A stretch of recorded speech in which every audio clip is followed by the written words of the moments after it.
Welcome back to the Expanded Minds podcast. Today, I got a special guest with me, and his name is Asar John. How are you doing today? What's going on? I'm doing pretty good today. So, would you like to introduce yourself to people who have no idea who you are? I'm really just a regular guy who just became spiritual one day. And like ever since, I've just been my main message would be to try to wake people up to who they truly are. But for people who aren't ready for that, I try to just help them better their lives and everything like that as a life coach. So because of that, I actually have two separate YouTube channels, one for coaching and one for more spiritual knowledge. But because I haven't fully learned everything I want to in psychology, because I study psychology, I just put all the coaching knowledge and spiritual knowledge on my YouTube channel, my Asar John channel. So yeah, my name is John. Um, I don't really give out my age because for some reason when people know your age and they see that you're young, they don't want to take advice from you. But age doesn't really matter too much. So I kind of keep my age a secret for now. A little bit more mysterious. You could try to find out and guess. And yeah, I became spiritual when I was 15, my sophomore year. I just was inside my bedroom one day, looked around, and was like, there's something made this whole entire creation. And ever since I've been on a whole journey just sharing what I've been learning. And like, what was that moment like? Like, was it just an intuition, or was it like a, All a right. shift that happened? All right. So the moment was kind of crazy because like I would say a couple of months before that I've been debating. I have a very well, he's not very religious, but his dad's a pastor. So I've been debating him a lot about like God just not being real. And because I always grew up as a quote unquote Christian, I called myself a Christian just because I believed in a God. But then I stopped believing inside because the doctrine didn't make sense to me.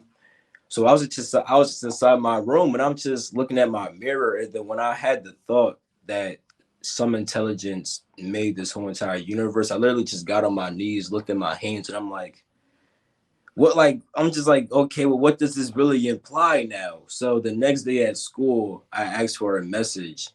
Like I asked I'm like, okay, God, if you're real, show me proof. And I did get my proof. Um Later that day, I was at my friend's house. And usually when we're at his house, we're either playing the video game or listening to music. He randomly throws on a video called 50 Amazing Facts. Now I would always watch those videos as a kid. I grew up watching that type of stuff, but he's not the type to watch that. So I didn't really recognize what was going on. I'm just like, okay, let's watch the video. And inside the video, they said that there is historical proof of Jesus Christ being real. Now, I have a whole ideology about Christ, and because I've been learning a whole bunch.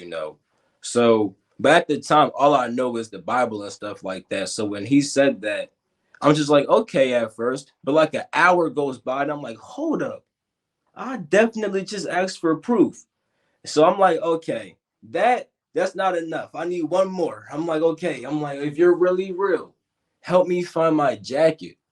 Cause I lost my jacket a week ago. I thought one of my friends accidentally took it home or something because we was just all together and stuff like that. And it was pretty like when the lights was all off, I thought someone could just took it. But yeah, no one said they had it and I couldn't find it. So I lost it. But when I got home that day, well that night, I walked on my driveway and I immediately just got a picture of where it was. And I'm like, oh, okay. So I walked inside my shed. It was inside my shed. I'm like, okay, this changes a lot. So ever since then, I just been trying to like communicate with God or whatnot, whatever you want to call it at that. I called it God at that time. Not just I don't really have a name for it, but when I talk about it, I either say God or source. But yeah, I'm just trying to talk to that more and more. And then the first crazy thing I did was look up something about God, and that also just blew my mind. Cause I'm like, hold up, you could look up stuff like people write about this kind of stuff. I didn't realize this was a whole big thing people were just going through. So yeah, it was pretty profound for me. Changed a lot. Yeah, that's how it always starts out with. You always asking for a sign, and then the sign comes to pass. It's very interesting Mm-hmm. how the synchronicities line up and stuff. Mm-hmm. What's your take on synchronicities? Like, how have you seen, like, in your life, synchronicities line up? And are they always, like, whenever you ask for sign, do they always come about and stuff like that? Um, For the most part, like when there's certain things like if I ask for a sign, but it's like I should already know the answer, I don't get a sign as much. But like I see synchronicities pretty much like throughout my whole entire day. And my take on it is that so I like to say that obviously there's a structure to life and stuff like that, like we can all see it, and science calls it the laws of physics or whatnot and stuff like that. So it's like you're bound to see synchronicities. It's like it's natural law, like you're seeing the law play out, like it's gonna happen. Like, so I feel like when people see synchronicities, it's like that should show you that things do link up together. Like there is some structure here. Like you say something and then you notice it. But there's also the side of the fact that, like, for example, when you want to manifest and stuff like that, and you look for synchronicities, because you want to look for something, you're gonna see more of it inside your reality. And that still shows synchronicity because it's like you wanted something, right? And even though it was already there, you never noticed it before. But because you want it more and more and more, you focus more on it. So you're seeing that you did already have it and that your life was already aligned with this kind of thing. You just didn't fully recognize it at that time. So it's like you're following a natural law per se that has your quote unquote journey on it or whatnot. And as you go along there, you're gonna see certain things link up that's gonna pretty much push you in the right direction. That shows you that this is kind of the right path for you because there's all these links and stuff like that. And you're just kind of, and at the time you're looking for certain things. So it's like if you're looking for that thing, you see a whole bunch of it. You should probably go in that direction. And then like when it comes to like synchronicities and you're focused on the certain uh, you can say like a bridge of events that happen or maybe signs on the outside, at what point does that thing become like the thing that you want come into your hands? Like you're seeing the signs, right? Hmm. And like at what point do you kind of notice that like things are actually coming to you, like and it's actually yours, like the thing that you want? All right. So me personally, I notice it once I take action because usually the signs link up when it's telling me to take action on a certain thing. Like I may be thinking about it and I'm noticing it and I'm like, okay, I could really achieve this thing. Let me do it. And then once I take the action, it's like boom, that was supposed to happen. Like even while I'm taking the action, I'm seeing certain things link up. So it's like that's how I really start to know. And then usually my action leads to me acquiring what I want. Okay. And one thing that I resonated with when I was watching your videos, you talked about the sea of consciousness and awareness. Mhm. So can you describe what that is and what it's like to be in that? All right. So crazy, crazy experience. So to describe it to someone who's never experienced it, it's pretty much like if you look outside in space, right? When it's nighttime, it's just all black and it's just dark. From that darkness and blackness, everything vibrates and it starts to form all the stars and the planets and stuff like that. It forms everything, because you know how like the color black is all the colors put together. Then if you were to split the colors, you see the whole entire rainbow. Black. You see red, white, red, blue, yellow, all the other stuff. It has all that inside of it, so it's just splitting off and stuff like that. But when it's black, it's all together. So with that being said, right inside of the ocean, everything is all one. It's same with that blackness. It's just all one inside the ocean. But then inside the ocean, waves could form and stuff like that. So the wave could appear separate from the ocean. One wave could be big, one wave could be small, but it's still the ocean. Now that's what we're like. We are all the same awareness, but we are just different focal points. Like we have different focuses that we're looking at. So because of that, we gain different intelligence and we can act out that intelligence in different ways. The sea of awareness is where we all come from, and believe it or not, it's actually in space. Like space is just a giant mind, and the easiest way for you to be able to tell that is by looking at your dreams, because inside your dreams you're inside your own mind, but you could think there's space inside your dreams and all that type of stuff. Now, to really experience it happens when you go in deep inside in meditation, where you go beyond just seeing your eyelids and you're not dreaming or anything like that. You actually experience it every time you go to sleep at night. It's just that the closer you get to it, the more you kind of just like knock out because it just feels so good to be inside there that it really does just knock you out because too much pain will knock you out and too much pleasure is gonna knock you out. So when you get to that state, you kind of just drop awareness. Or did you want to say something? No, go ahead. Okay. So when you're going to sleep, you just drop in that awareness. But as you learn to just hold awareness more and more and more through meditation, you can get to experience that sea of awareness. Now, at first, when you're inside of it, fully, it's just gonna be like all black. It's just black everywhere. You don't feel any boundaries. Like you're just in a sea of just whole blackness, and you feel like there's everything inside there. Like everything, good, bad, neutral, is all just inside there because you're experiencing just awareness. What everybody is, just awareness. Now, whatever you think inside of that space is gonna kind of just form. So, like if you somehow get to that space without having negative thoughts, which will likely not happen, then your negative thoughts will manifest. But usually, if you're thinking negative, you're gonna be attached to your body and stuff like that. So you can't really get to that sea of awareness. But while inside there, right?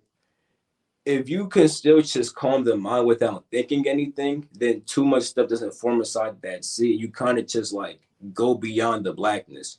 And at that point, you're just experiencing something. Like you don't see anything, you don't feel anything, but you're just there. And you know that you're there. It's like when you go to sleep at night, but at night you don't know where you just went. You now know that you're somewhere, but you just don't experience anything. You don't know how long it is. It feels like 5 minutes in an hour at the same time. Like it's the craziest thing ever. Yeah, I've definitely had my experiences like going into that black light. Like usually when I go to sleep, or maybe Mhm. like in the meditation experience. And I think it also has like some kind of correlation with like the dark night of the soul, where you're literally getting stripped of all these identities and who you Yeah. think you really are. Hmm. So it's kind of like that's all it is. Just like you just let go of those identities, you fall into like this pure darkness, and you kind of have this sense of nothing, feeling nothing. I don't know how to describe it other than you kind of just are kind of just like, huh, and you're just like looking in this expanse, and you're just like, I don't know, floating around and stuff. That's how I kind of experience it. Um, but have you ever heard or experienced God within had an experience with God within that kind of like black light and stuff? Like, have you ever had any like encounters with God? Yeah. So inside that black space, I feel like I met with what you would call God because the way that I define God is the creator, sustainer, and witness of reality. And what that is awareness.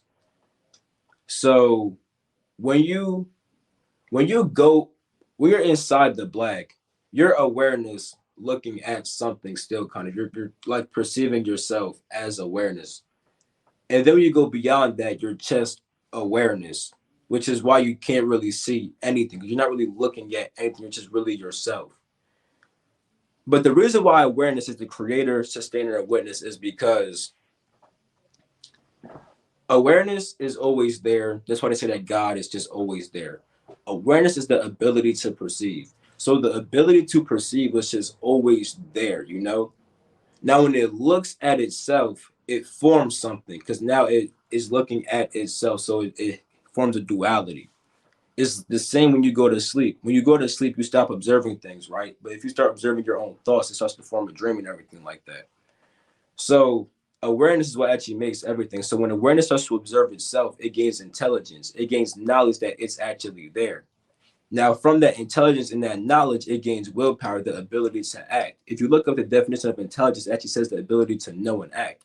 So once it has the ability to know and act, it has knowledge of itself and can act itself out. It forms this whole entire universe. And that's what you do inside your dreams. You form a whole entire universe, and then you're a character inside your own dream stuff that you could think inside this whole entire mind. And it's like, yeah. So with that being said, when you go beyond the steps of that are the blackness and the energy inside the blackness. So space and energy inside space or ether. That forms the stars, and then the planets and stuff like that. Then from there you get human beings and stuff like that. So when you go beyond all of that, you're getting to that God state. So when you go beyond that black state, pretty much is inside that. When you go beyond the black, you're pretty much experiencing God pretty much. So that's what I would say God really is. Because once you see a form in something or something like that, it's not the purest form of God. You know, it's an aspect once you start seeing form and stuff like that. I'm curious, like, how is the journey like getting to that state of blackness though? Like, is it, do you experience like temptations in your body? Like, does your mind flare up? Like, what is it like to journey into that? All right. So you mean like the journey as in like the whole spiritual journey, or as in like just like during the experience of going to that blackness and going to nothing? Yeah, going, well, we can cover both, but at first, like, cover like with the blackness, All right. like what's the journey like getting into there? All right. So the way this happened was literally I just fell asleep, right? And then I woke up in the astral plane, but I didn't know it's the astral plane. But I just felt scared. Like I felt like something was gonna come through the door. And I had an experience where that actually happened. It only happened to me one time. Usually it never happens, but it happened to me one time because I was already scared and stuff like that. But as I was scared, I was like, hold up. I'm like, I'm literally God. I have the power of God. I'm like, what the freak? So like I literally just started like just saying a whole bunch of stuff. I'm like literally I can't. It's like I'm talking, but I'm not using words. I made a video about that called frick, I forgot what it was called. Dang, I gotta think. It's gonna. I gotta hope it comes to my mind. But I made Send a it to me video later. I'll about like that. put it in Oh, the it's called description or subtle something. language. Subtle language. That's what it's called, Okay. or subtle thought. You know, it's like you can talk without using words because you do that as a baby. You don't know words. You're just forming stuff inside your head and stuff like that. But anyway, so I'm doing that pretty much. I'm just like inside my head saying like I'm strong, like I'm God, all this type of stuff. And as I'm seeing that, right, I see the outline of an Egyptian deity called Asar because I Asar is the deity that is symbolic for your soul. And my name's literally Asar John. So you see, I identify with that a little bit, but it's kind of like going downward. And like you said, when you're inside that blackness, you release your attachments and stuff like that. So I'm just seeing like the tension with attachments just going downward and everything like that. And I'm also floating inside of it. And like I could actually see I'm it's like I'm picking it into different dimensions at first because I'm not fully attached, you know. So it's like I'm just going through it, seeing different like faces of people. Like there's actually one time I fell asleep downstairs and I did the same exact thing. I saw this black woman just like looking at me. She's like, "What the freak?" So I'm just peeking inside her thing. It was so weird. But yeah, so I'm just peeking through different dimensions and stuff like that. And like I'm knowing that I gotta release all this because inside my head I already want to experience that God state because I already know that when you see form and stuff like that, you're not inside the highest state. Like even when you leave your body, you could be in a high state, but you're still seeing stuff, you know. So I already wanted to go beyond all that type of stuff. So as I'm seeing everything, I'm just knowing that I want to release these attachments. So it's like I'm kind of if I were to be saying words, I will be saying stuff like I release this attachment, I'm releasing this, I want to experience that, you know? And I'm just eventually I stopped seeing everything. And then I saw this blue light come down. It's like when you're meditating, you actually see a blue light sometime. I don't know if you ever saw that, but some people see like blue light when they meditate. I literally looked up and saw a blue light kind of like come down and go over me. And that made me calm down. And then I saw a purple light come down as if it was chakras and stuff like that. It came down over me. And then I saw these geometrical shapes and stuff like that. And then from there, that's when it kind of like I just kind of like had like a blast off, you could say. And then I was just inside that whole experiencing, but didn't see anything. But I'm there, but I'm not there. And yeah. And then after that, I actually ended up leaving my body. I came up from the floor and it was dark inside my room and everything. And I looked inside my mirror to because I have a lion spirit guide. I tried to summon it. And either when I summon it, either comes through my wall or like it comes in through me so I could stop being scared and stuff like that. Cause since it was dark and I'm out my body, I'm like, it's a little crazy. So I try to get a little bit of courage. I do all that type of stuff. I go outside and it looked crazy outside. Like there's these old cars parked outside and stuff like that. I see a old like a old version of my mom inside her room and everything like that, but she couldn't see me. But I'm like tapping her, and it's weird and yeah. Yeah, crazy stuff happens when you like get out of body and stuff. But I think a Mm-hmm. lot of it has to do with like just becoming your observer self. Like Mm-hmm. for me, when I've experienced it, I just see myself like in a circle. And so like I'll be like in a circle and it just not really have a body or anything. just like like a, like if you see like a circle around a saint's head and stuff, like I'll just be Hmm. floating around in that little bubble and just like, but then there's a bunch of energy just circling around you know, that little circle. And I'm just That's observing system, dope. just looking around like that. So like, I mean, do you have any tips on like becoming your observer self or like just becoming self-aware like that? Like, how do you become self-aware and just like kind of become that observer self so that, because that's really how we get out of body experiences in the first place. Like you just, Hmm. your sense of perception disconnects from the body and then it lifts off into other places and Hmm. stuff like that. So, So the easiest, most easiest way is meditation, but meditation specifically, we're just focusing on your breath. Like you first do it when you're just first you just naturally breathe, right? Naturally breathing, and then you try to make it deeper. And then if you're a beginner, you just make it deep, and then every time you breathe out, you count until about 10. So it will look like this.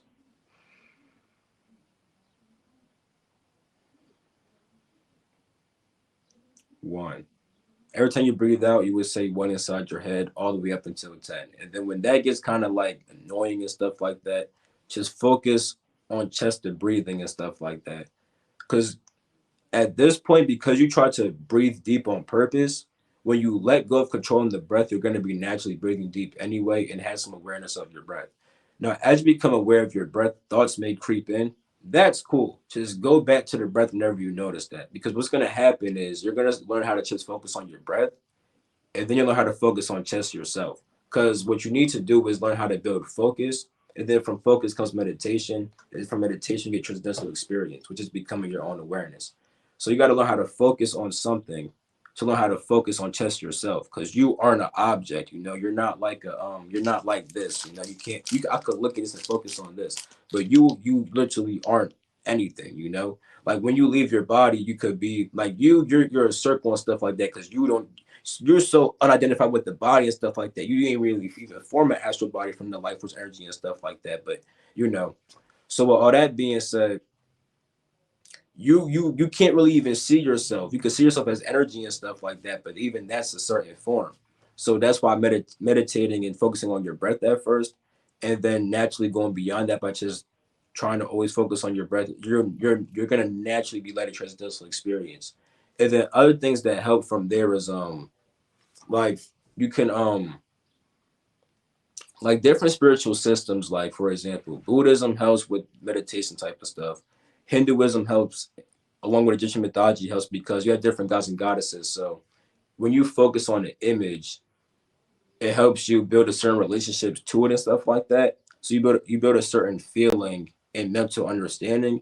And then when you drop the image, you learn how to just focus on the feeling and the understanding. You kind of just go beyond the image and kind of start to experience what that god or goddess represents. And then as you kind of accumulate all of that, you learn how to just observe your own awareness.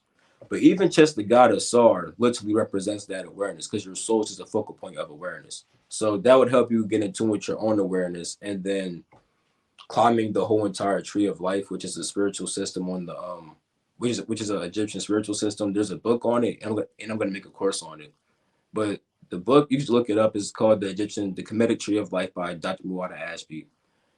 Once you climb that whole entire thing, you'll naturally get in tune with that. It's pretty dope. Um, what's another spiritual system that's not God or goddess based? I mean, I guess all the regular ones too, because they involve devotion. Devotion helps like praying and stuff like that, because you invoke higher parts of yourself that help naturally carry you in meditation. So there's that. But the easiest one is the beginning. Like I said, just practice meditation, focusing on your breath. Best way. okay. And then like, how does being self-aware tie into free will? Like being conscious and observing Mm. things like that. How does it tie into free will? All right. So people have been trying to debate me so heavy on this free will thing. And if you're anyone that's religious, I don't know why they're trying to debate me, because religion, you have free will in religion. Now science based, you could try to you can't science based is kind of hard to say if you do or if you don't. But here's why I personally believe that you have free will, based off of Egyptian mythology and what I've already learned philosophically from different religions, and off of my own kind of common sense. So basically, right, on a basic level, humans are impulsive beings. They act impulsive and stuff like that. So it's like you're going to be following your natural impulses. You don't have as much free will like that. But if you become self-aware and conscious, you can start choosing how you want to act. Now, somebody can say that, well, it was God's will, or it was something like it was natural law that you're going to become conscious at a certain point. Okay, that's true. That may be true. But once you're conscious, you now have a choice. You can now choose. So it's like, then someone else could say, they could be like, well, whatever you were gonna choose, that's what you were already gonna choose. And it's like, you can try to say that if the future is already a thing, but that's not true. The future is not already a thing. There's only the present moment.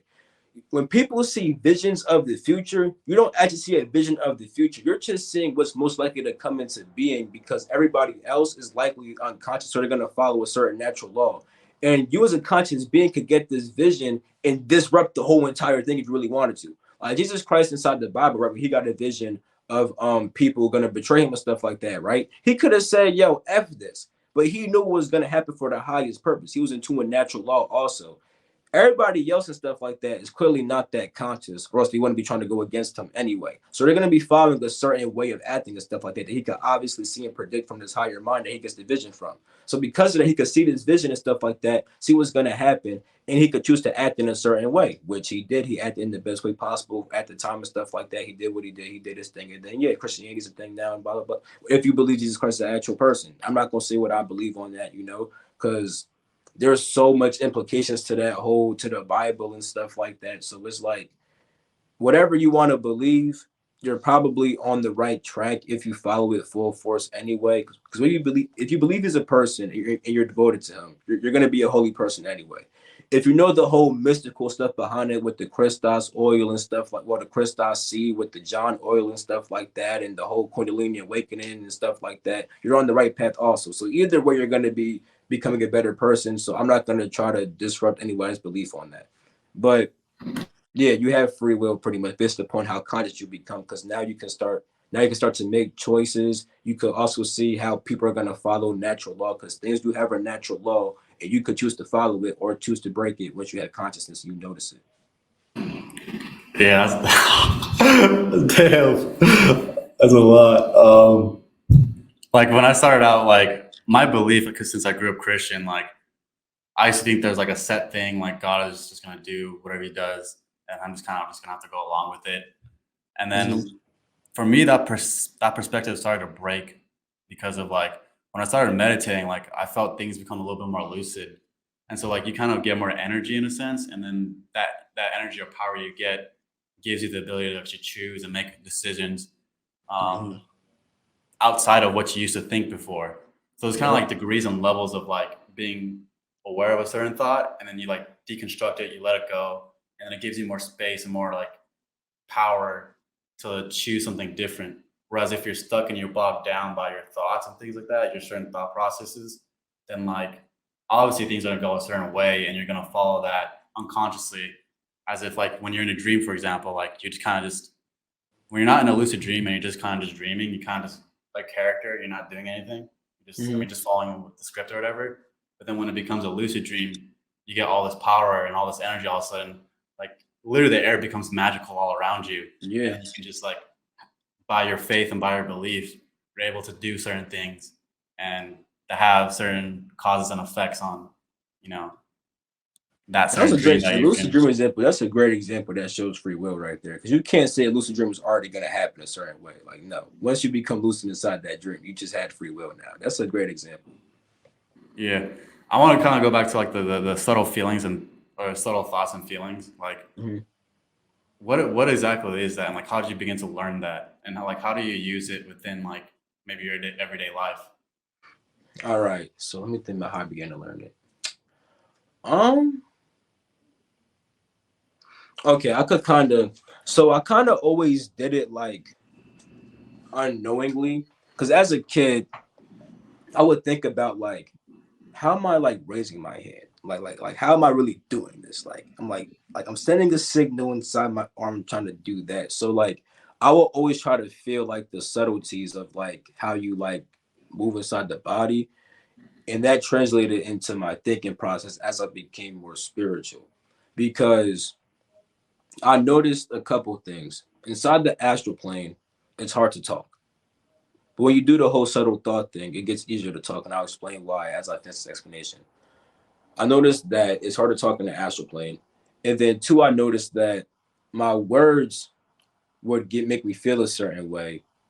And I also noticed that there's feelings behind the thoughts. And I also remember that, like, as a baby, you don't have any language. So, like, for example, you could say I want to cry and then cry, right? But as a baby, you can't say I want to cry and then cry. You just do it. Like there's something behind the thoughts. And what really helped is learning Egyptian mythology, because you learn that everything's composed of pretty much intelligence and will, or intelligence and acting itself out. So your thoughts are just intelligence acting itself out, acting itself out. So when I saw things like that, I'm like, there's something that underlies the words and everything like that. And when you know about all these different mantras and, like, sacred languages, it's like all these words have power and stuff like that. So there's something that underlies the words. So noticing that, I started practicing inside my head. I would just talk, like I would say, like, hey, hey. But then I would notice the feeling behind the hey, and then just focus on the feeling. And then that's how I developed what I call subtle thought. And when you learn how to use that, one, if you ever leave your body, it gets way easier to talk. It's pretty much just telepathy. Um, and inside practical reality, it helps with things like prayer, because it's like, instead of saying the word God, you have a feeling for God now. So you're invoking things on a more subtle level than just saying it with these more dense words and everything like that. What's another one? Also, it takes energy to form words inside your head and stuff like that. So you use less energy using the subtle thought and stuff like that. Also, if you receive a message that's subtle and you know how to use subtle thought, then you'll understand it more on the feeling level. So if, like, let's say a random message was sent to you that said hey, but you don't know the subtle language of hey. When you learn it, you know that it's saying hey now. So that's a couple ways you could use that. If you get really good, you could do telepathy in real life. It's better if you start learning how to send pictures through the feeling of it, and then you can send words and stuff like that. But it works better if both people know subtle language and subtle thought. Then you could build telepathy between two people. So like how I want, because you mentioned Egyptian mythology and things like that. Like, how does the process of creation work within, like, according to like Egyptian mythology? Like, how do you begin to create things and manifest things? All right, so the one I was talking about mainly is with Anunian theology, because there's three main creation myths that go over the three states of consciousness. Well, I mean, three states of awareness. My bad. Gotta say that specifically. But Why is that? because oh, consciousness is a state of awareness. You can't say that. People confuse consciousness as awareness, but technically you can't say that. You can't say that consciousness is in a state of awareness, because then you have to also say that consciousness is in a state of sub-awareness. No one says sub-awareness. That's not a thing. You say subconscious. Therefore, awareness is in a state of subconsciousness. You see what I'm saying? So, yeah. And the reason why they had three different creation myths is because you create reality in all those three different states, but the creation happens a bit differently. So when you're in an unconscious state, it's more impulsive. So the creation myth for that is an impulsive myth. The one inside of Anunian theology is a subconscious state. So that's more like with natural law and stuff like that, things naturally playing out. And then inside the consciousness myth, that deals with a guy actually planning out how he wants things to be. So with the whole intelligence acting itself out and everything like that, that deals with the more subconscious myth, but also the conscious myth too. But I'm gonna talk about the subconscious myth real quick. And that's Noonian theology with Ra. So pretty much Ra has three aspects: Capri, Ra, and Atem. And inside the beginning, there's pretty much just that whole black sea of consciousness thing. And Capri, a form of Ra, is just sleeping inside of it. Now when he wakes up, he pretty much just vibrates the ocean, and then the ocean and the vibration starts forming all of creation. And there's different stages of it. So the first stage was when Ra, Hathor, Thoth, and Mot came into being. Ra is the spirit or the creative force, and he manifests along with Thoth, Hathor, and Ma'at. Now, Thoth is intelligence, Hathor is will, and then Ma'at is the order of the universe and how these two forces play out: intelligence and will, masculine and feminine. So, Ra being the creative force, right? Because he's manifesting along with these beings, they're more on the same level, meaning that intelligence is a creative force. Intelligence acting itself out is the creative force of the universe.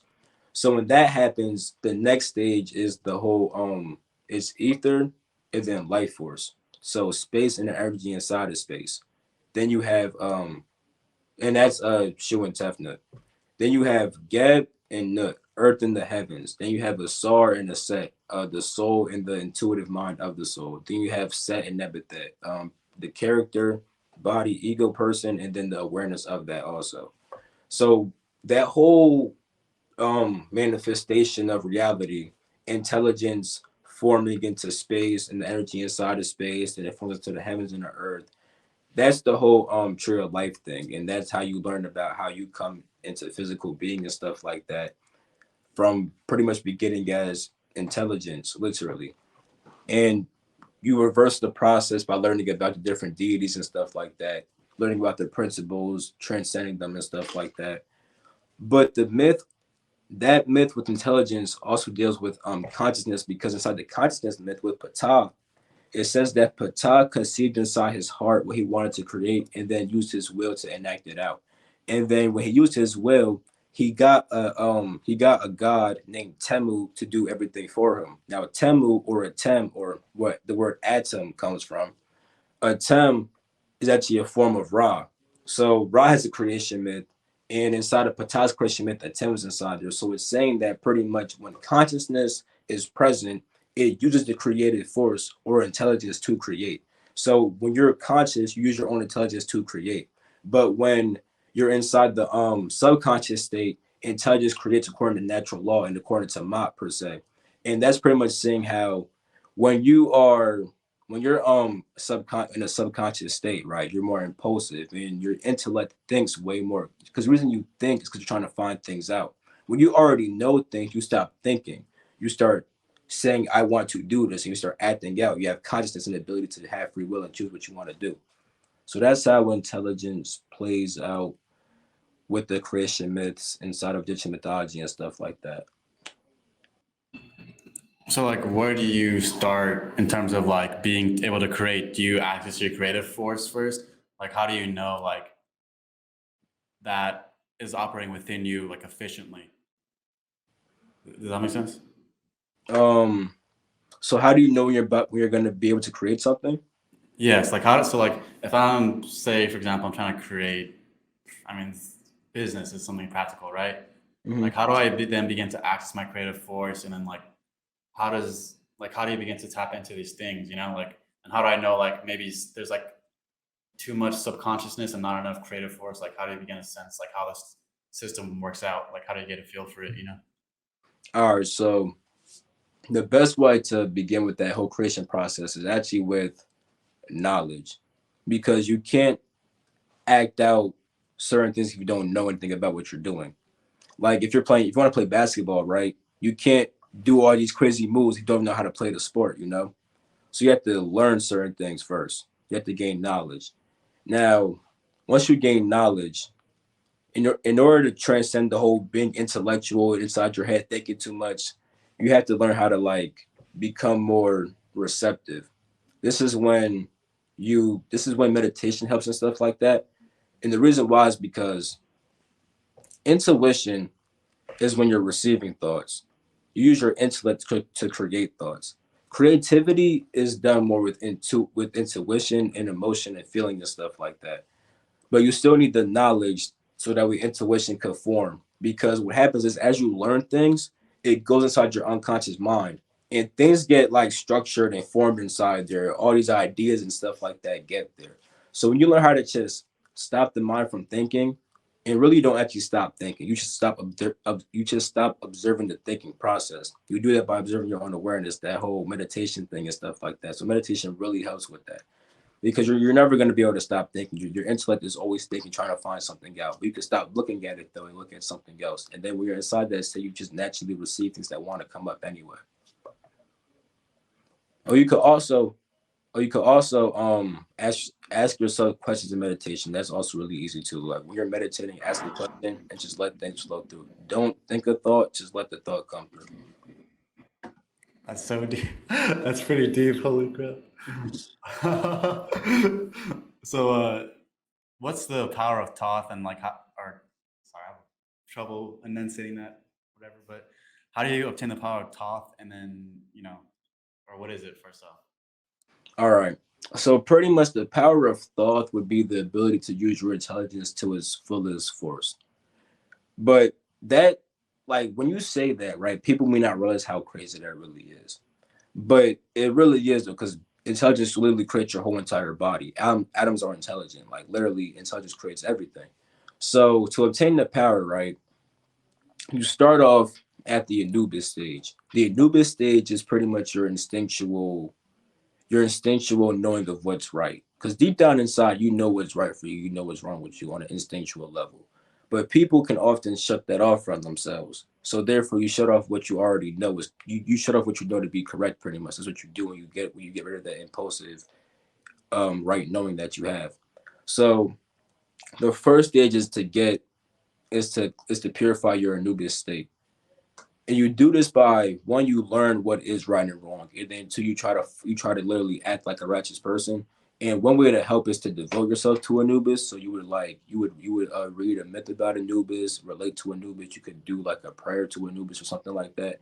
But if you don't feel comfortable doing that, because I understand that not everybody wants to do that, you could literally like just talk to higher parts of yourself and ask yourself, help me act more righteous, because when you do things like prayer, you're invoking higher parts of yourself. So you're putting messages inside your mind. You already say negative things like, oh my God, I can't do this. Oh my God, I hate myself. Put something positive inside there. Help me do this.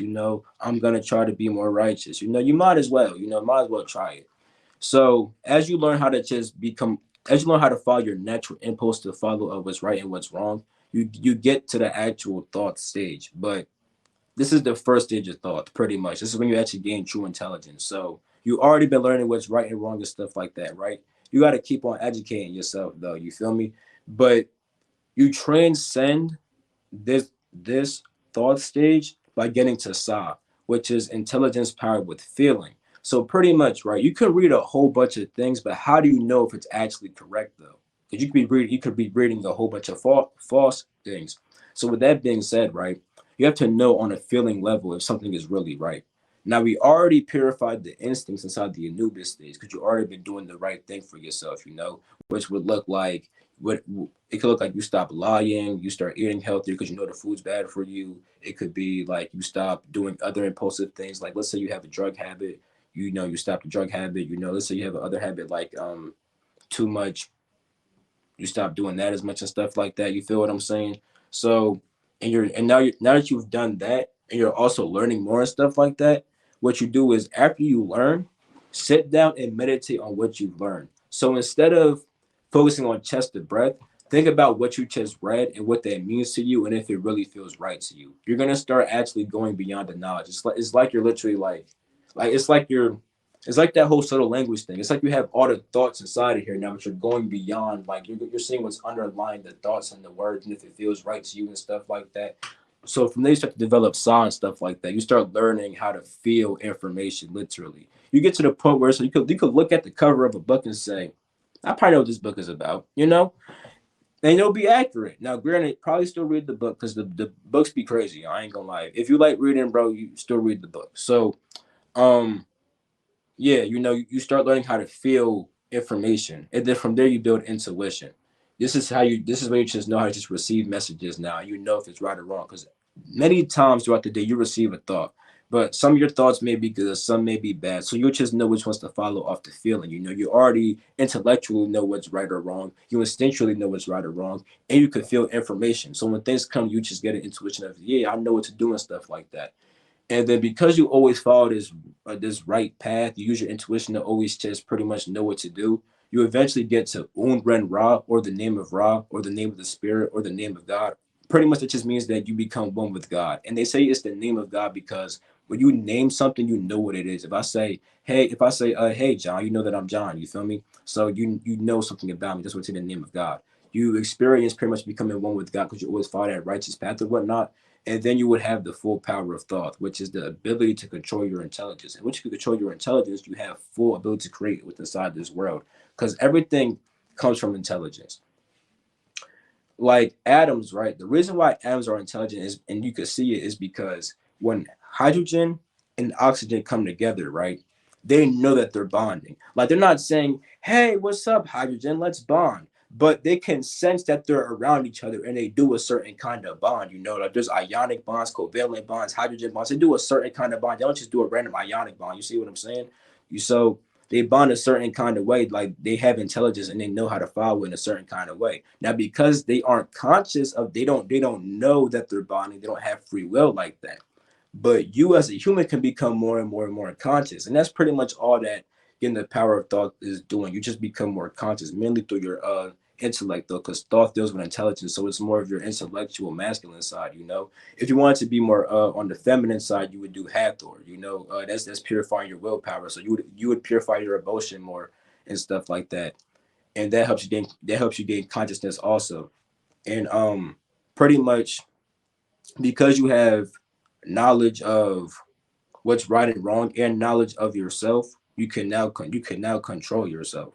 Like when you have impulses from your lower parts of yourself, you identify with them as being you.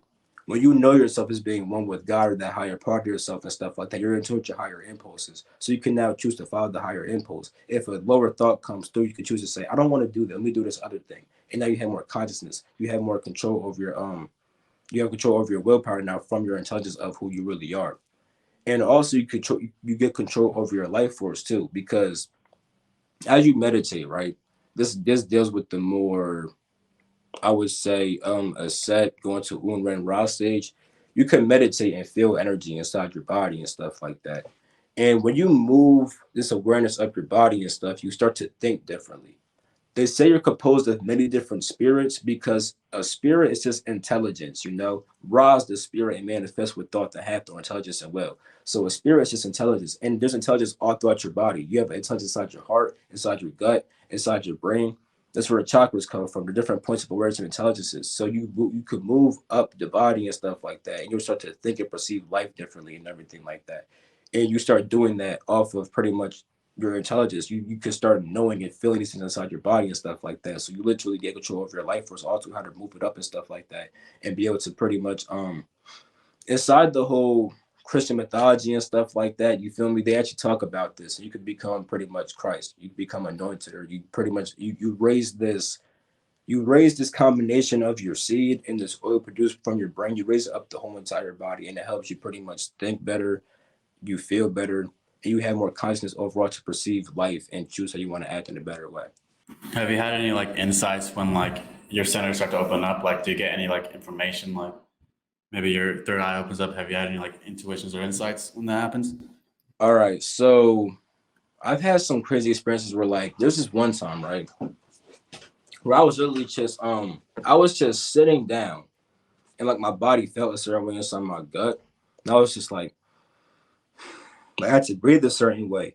And it was like making my whole entire body vibrate. One from oxygenization, because like when you start breathing a lot of oxygen, your cells have to vibrate and stuff like that. But it was doing something else, and it eventually peaked up here, and it went like bing, and like I couldn't say I got any words, nothing like that. But it definitely made me just feel like it made me feel like I would just say I am God, but not in the cocky ego way, but like I am that awareness or whatnot. You know, it kind of just made me understand that. I didn't really experience being inside that state, but I understood that. But my whole entire body did some crazy stuff. Literally, I flipped upside down and my legs were shooting upwards. Like it was like I was about to fly. I felt like I could literally fly if I wanted to.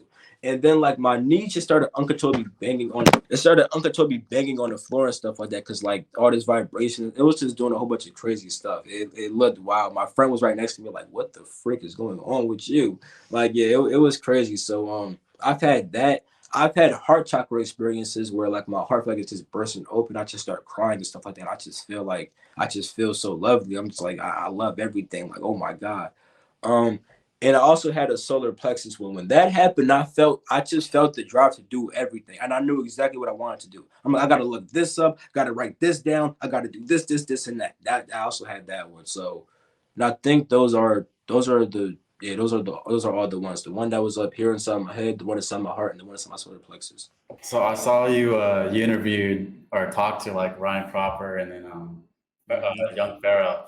Like, what are some big takeaways that you like learned from them? Because I used to follow like when I was trying to learn like astral projection a little bit, like I would look at some of his stuff, and I young Pharaoh, like especially back then, like his videos were like pretty eye opening on the way he viewed things and just Egyptian stuff and the black community and everything. So like, what are some of your like biggest takeaways from those two? Ryan Cropper was in my life before I even knew my spirituality. Because as a kid, I first saw a video about leaving your body. I'm like, what the frick is this? I'm a kid, so I'm like, I'm gonna just watch it, you know. So I watched that. It scared me because he talked about the movie Insidious, and that movie terrified me as a kid. So I stopped watching it immediately. And then like 2 years later, I saw a video about lucid dreaming, and I learned how to lucid dream from him. But I wasn't even spiritual yet. I just learned how to lucid dream, and from there, I learned how to like.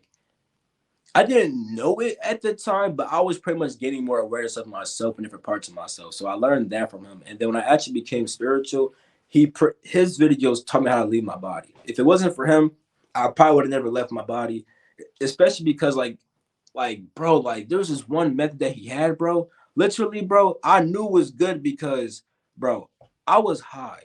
And like when I'm high, I cannot leave my body. You know, like is people think that weed would help you do that? No, being high does not help that. If you do get out your body, you're gonna be lagging. It's so you glitching everything like that. But bro, I was high. I was just tired. I saw the video. I'm about to go to sleep. But as I'm going to sleep, I'm just unconsciously doing the method. And I actually got out my body. I'm like, whoa. So he taught me that. And then from there, that was the heaviest thing. And he also taught me like the whole dream aspect of reality. Because he always said that reality was like a dream and stuff like that. And he made me think about that a lot. And I really saw it for myself one day, and it was really crazy. So there's that aspect. And also spirits. Because I got spirit guide readings from him, I understood spirits a lot more. Like I understood them way, way, way more now. And overall, bro, just seeing his personality is just like he's just like a pretty dope character, you know. So it's like I just resonate with him a lot. And then young Pharaoh, he changed my life because he taught me two things.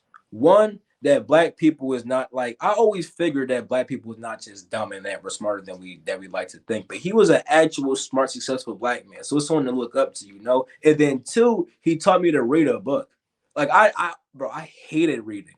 Now, bro, I read at least like 5 times a day, bro. Unless it's like a chill day or something like that, bro. I'm trying to read at least 5 times, like 5 different books, one chapter from the book a day. You feel me? Unless it's like a really good book, I'm reading that whole entire book. Like I love reading, and I'm gonna retain the information too. I swear to God, I will. Like, I got a whole system for it now. So like he got me to really just read books and notice that black people could really just be smarter than we really think. And like in that spirituality was originated from black people because I don't know why I thought it was some like well, I know why I thought that. It's always portrayed as some like Caucasian hippie stuff, you feel me? Which isn't bad. I have no problem with that. I rock with the hippies, but it's like I'd never realized my origins for real. So he taught me that and it was just pretty dope. Like I like he was really someone to look up to for real. Yeah, he's inspired me too because like it's easy to see yourself as like a black man, like less intelligent than the other people, and like Mm-hmm. kind of like because your history is lost. There's not really. I mean, there's obviously some great events that have happened in the past with African American like history and stuff, but it's not as like pushed out in terms of like compared to like the white community and things like that, where Mm-hmm. like literally they're portrayed as saviors and things like that. So it's interesting Mm-hmm. seeing like him bring up some of the lost history from African Americans and like yeah, their spirituality and stuff. So I mess with Yeah. that. Mm-hmm. But going back to like the Ryan Cropper thing and like what was the method that like when you were high, like what was the thing that was going through your All right. mind when you're high? So that method was you lay down on your bed and you imagine yourself outlining the room with your finger. So like it's like you imagine yourself leaving your body, just touch it with your whole entire finger, right? You make a box for yourself. And this makes like an etheric template for you. And like I feel like, because I don't know how I got out so fast. I guess my energy was just high that day or something like that. Like it was just really like up, and I was in the right state for it. But like, yeah, you make the outline. You meditate on it for like 15 minutes. And you just literally just go to sleep with the intent to leave your body and stuff like that. Literally, bro. Every time that I did it, it worked. Unless I was like super duper duper duper tired, it worked every single time. Like there was one time I left my body every single day off that method. Are you able? Because okay, from my experiences being out of body, like I know that I have a certain like thing that I want to do, Mm-hmm. but a lot of times, like when I'm about to actually go get that information, like one time I want to experience what heaven was like. So I Mm-hmm. remember, I fell asleep and then like I all of a sudden was out of body, and then I looked up into the heavens and I was like, oh, I could probably go there. And then I started flying up to the sky. I was hearing like Gregorian chants and everything. It was crazy. Mm. And then as soon as I started to actually get into heaven, there's like a great light. And then I was looking into this great light, and then all of a sudden the experience ended. But that Mm. entire week, I just remember that feeling of like light staying with me. Like I could feel like there was this light around me that I never really knew that was there before. It's kind of like you get weird, like you kind of carry these impulses or like feelings with you throughout the week. Like have other like experiences that have happened out of body that like I knew I went there, Mm-hmm. either if I actually saw it or not. I knew I went to that place or I was doing the certain thing in the ashram, whatever. But you know, like for you, like when you get into like an actual experience, like how do you like consciously bring the entire experience and like memorize it and like, or have you been able to do that in the first place? All right. So the best way, because like how you see me went to that light and stuff like that, right? You were experiencing a very, very, very high plane of light, and our bodies aren't always used to that, so it's hard to perceive it. It's like when you're going to sleep at night, trying to get to that state of awareness, that God state, but you just swoon out and you go to sleep and just have a really good sleep and stuff like that. So it's like as you do it more and more, you kind of just see it more and more. Because I would have times where I just leave my body, and if like I couldn't see anything, I just came back to my body and stuff like that. But it's like as I did it more and more and more, I could start seeing stuff. So I would say that's probably the best way to try just try to get inside that state over and over again. Because there was actually this one time I walked through a portal that led to like this super duper bright city. And like I walked down it and I felt like something crazy happened, but I couldn't remember what happened when I walked down it. So I definitely understand that feeling that you're talking about. Yeah, it's crazy. And then you had this one experience where you're hunting shadow beings. Can you tell me a little bit Mm. about that? This was like a year or two ago when I just started astral projecting, right? And at the time, I'm on some whole like spiritual assassin stuff. Like I would wear a ski mask every day with a compression shirt, all black. Like you feel me? Like my workouts was crazy, bro. Like right now, I'm trying to get big and stuff like that, so my face a little bit fat. But you should have like I was like real skinny, just cut back then. You feel me? On some real like whoo. So that's what I was just on. And like my confidence was super duper high. Like if I left my body, I was not getting scared for like I'd be like, I got scared. I told you about how I got scared in that one experience a bit earlier in the podcast. That would have never happened back then. It was no fear. So because of that, as I was just leaving my body every single day, right? Sometimes I would leave my body without even trying to. My body was just set up a certain way to just eject me out of it. So one day I just ended up inside this city and like it was super duper dark. And I'm like, someone's around here that should not be here. I'm like, yo, like, well, I'm supposed to be doing something. And I see like this female shadow being appear on like this little water post. I'm like, why are you so out in the open? Like, do you want me to get you? So I start, I'm running. I'm like, jump up, try to grab it. And I either grabbed it. I don't think I grabbed it though. I think it disappeared on me. I think it either I grabbed it and I ate it or it disappeared. You feel me? But like I think it got away or just disappeared or something like that. But yeah, that's what happened in that experience. And it was so weird because when I got inside that city, the reason I knew what I was supposed to do is because it's like I got memories of doing that before. I knew like how to do what I was trying to do. Because like when I said that I tried to eat it, it's like I would grab my whole method would be grab and do this whole breathing, absorbing thing, and then things go in my solar plexus and like transmute and stuff like that. And it's like you transmute dark energy to light energy, and it's like I knew how to do that being inside a dimension, and it was like yeah. So it's like I just did that without knowing it all the time. What's your take on like secret societies and them ruling society? All right. So there's light occultism, dark occultism. The super light stuff obviously rules the whole universe, kind of this stuff. Like the light side obviously is in charge of how things go in the universe and stuff like that. So there has to be a super duper dark side also, and they have some control also. And that's pretty much that's the best way I could put it. Like we secret societies definitely control us. Like do if we have certain information, right? The people, the higher ups definitely got it times 10, so like like the secret societies was formed by these people, it's not even like it just formed one day and then talked to the people in power and said, hey, people in power, join our society. No, the people in power made it. They made the stuff. So yeah, they definitely have a whole bunch of control with inside the earth, but it's like, yeah, they control it like physically and stuff like that, but it's like you could really go beyond it, like if you just get in tune with like the thing that really controls everything inside the universe. So I had this like weird intuition once. It was like it could tie into secret societies, but the intuition was like I was like walking from the mall or whatever, and I was like looking. I was looking out at the people. Like I was on a bridge, and I was looking out towards people, and like I had been meditating a lot, so like I was kind of sensitive to like energy and stuff, and I could mhm. sense how people's energy was just getting tuned in a certain way. Like you know how like when you tune a guitar, you're like like you kind of twist a thing, and it goes from like a ding ding ding, and then Mhm. like, I could see people's energy starting to go like that.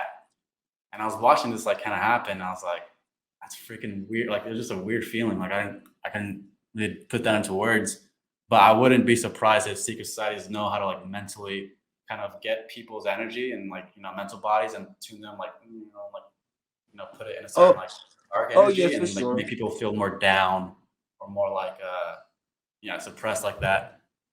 But Mhm. it's They kind of do like it. They do it through your own thoughts. It's like you would just receive a thought that make you feel down, and you know. yeah, thoughts, music, Yep. all that kind of Yeah. stuff. Oh Yeah. yeah, we are. Yeah, yeah. Oh, whew. We know how music get. That's crazy. All right. Well, final question here is any last advice for people and where can people find you? All right. Any advice? Try to find out what you really believe inside life. Like I know a lot of time we don't try to like think deep about like who we are or what we're experiencing, but it's good to try to find out these deep questions because you actually can be led to an answer. Like a lot of times we're told that you can't find these things out, there's no answer. There's an answer. Even if you can't put it into words, sometimes you're gonna be able to feel it deep down inside. You should search for that because if you're just following a life that you partially kind of believe certain things, but you don't really know what you're doing. It's kind of like you're walking a path that you can't really see for real. You don't really know if you're enjoying the experience, if it's the right way to go. Like it's really just random. So try to find out what you really believe. And then once you find out what you really believe, like like have proof for it, and then try not to I'm not gonna say don't look at opposing opinions, but try not to waver from it too much. Cause it's like if you find the truth and you waver from truth, it doesn't go well. Life kind of just it has to correct you. It doesn't always feel good when life corrects you. So find truth within inside your life and try to stay to it as best as possible. I would also say don't look up or down to anybody. This is something I heard from Sad Guru, but it's super duper important. Like try to see people on your level, and I mean everybody, because it helps you take information from them way better. Like for example, if you see someone that's higher than you, right? Then they're higher information or skills or whatnot. You won't be able to see yourself acquiring that. Somebody is lower than if you see someone that's lower than you, then it's hard for you to relate to them. So if they do something that you don't like, you kind of act a certain way towards it. But the thing is, you could be like that also. And usually you don't like it so much because if you were to do that, you wouldn't like it inside yourself. So it's like whatever you get mad at inside yourself, you get mad at other people for also. And it kind of makes you treat people like a certain way. And you can build a whole spiritual ego or whatnot. So try not to look down on people also. And don't look too up at people also. Try to see everybody on the same level. That's the advice I have. And where to find me at? You can find me on my YouTube. It's titled Asar John. And the app for it is at Jedi Spiritual Journey. I just released the Patreon, patreon.com/dot me now. That's for life coaching. Um, because as a life coach, I help people pretty much achieve their goals and live their most authentic life. Inside that Patreon, there's like a course on there. The course comes with like there's a link to my YouTube channel, and the link is Patreon exclusive. Only y'all got it. Um, and it's pretty much called the basic self coaching mini course. Everything I learned from life coaching, all the basic knowledge, I put it inside that one course with a bit extra stuff. Because as life coaches, we learn about beliefs, values, and goals. So I put all the information inside there with some extra stuff too, so you can just coach yourself and everything like that. And because it's inside the Patreon, also, I'm gonna be going live and everything like that. So it's like when we go live, I can help you with the course. If there's something you don't understand, you need some help besides your life. I'm gonna do coaching with inside the Patreon also. I'm gonna have some. We posted videos inside there also, like coaching videos, coaches get vibes or whatnot. But if you don't want to pay for nothing, don't pay for it. Please, if you can't afford it, don't do it. Like, just go to my free YouTube channel. I post pretty much every single day. Sometimes I may post like 5 vids a day, maybe 1 vid a day. Go watch my YouTube channel, Asar John. And yeah, just keep on watching me, bro. I got a lot of stuff coming, bro. Just keep on watching. Yeah, go check them out, definitely. So thank you for coming on. I appreciate it. No problem. It was dope being here, bro. Thanks for having me.